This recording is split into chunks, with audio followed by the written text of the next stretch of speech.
পবিত্ৰ ঈদ উল ফিতৰ উপলক্ষে উত্তৰ লখিমপুৰ চৰকাৰী উচ্চতৰ মাধ্যমিক বিদ্যালয়ৰ 1983 বৰ্ষৰ শিক্ষাৰ্থীসকলৰ এক অন্তৰংগ অনুষ্ঠান দেওবাৰে অনুষ্ঠিত হয়।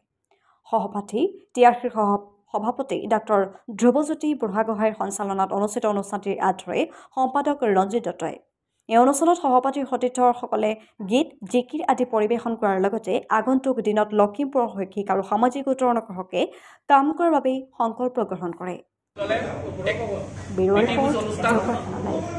আমি এই চৰকাৰী উচ্চতৰ মাধ্যমিক বিদ্যালয়ৰ 82 বৰ্ষৰ যিসকল ছাত্ৰ সেই ছাত্ৰসকল আমাৰ এটা পুৰণা সংগঠন।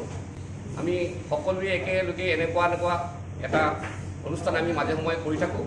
আজিও এই ঈদ উল ফিতৰৰ উদ্দেশ্যে আমাৰ বন্ধুসকলে এই প্ৰগ্ৰামটি অনুষ্ঠিত কৰিবলৈ লৈছে। আমি এটা প্ৰীতিভোজ অনুষ্ঠানৰ আয়োজন কৰিছোঁ, কিন্তু অকল আমি তেখেত সাহিত্যিক সাংবাদিক, তেখেতে কবিতা পুথিও উন্মোচন কৰিছিলে। তেখেতে আমাৰ যিটো সত্ৰীয়া অনুষ্ঠানটো তেখেতে সৰ্বভাৰতীয় হিচাপে আগুৱাই নিবলৈ আহু পৌৰসত্ব হিচাপে চেষ্টা কৰিছিল।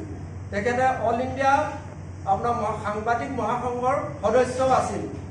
তেখেতে আমাৰ লখিমপুৰৰ কাৰণে বহুতখিনি চেষ্টা কৰিছিলে, লখিমপুৰ উত্তৰ উন্নতিৰ কাৰণে। তেখেতক সেইকাৰণে বহুতে বেয়াও পাইছিলে। তেখেতে সদায় অপ্ৰিয় সত্য কথা কৈ ভাল পাইছিলে আৰু তেখেতৰ ষ্টুডেণ্ট এতিয়া দেশ বিদেশ ধৰি ভাৰতৰ সকলো জেগাতে তেখেতৰ ষ্টুডেণ্টে এতিয়া বহুতখিনি কাম কৰি আছে। অকল সুজিত ভূঞা বুলিয়ে নহয়, আমাৰ এই ব্যস্ততাপূৰ্ণ জীৱনৰ মাজত আমাৰ সকলোখিনি সদস্য, আমাৰ বন্ধুৱে বিভিন্ন দিশত বিভিন্ন প্ৰকাৰে সমাজখনক আগুৱাই নিবলৈ চেষ্টা কৰি আহিছে আৰু তাৰ প্ৰতিফলনখিনি আপোনালোকে লখিমপুৰত দেখিবলৈ পাব।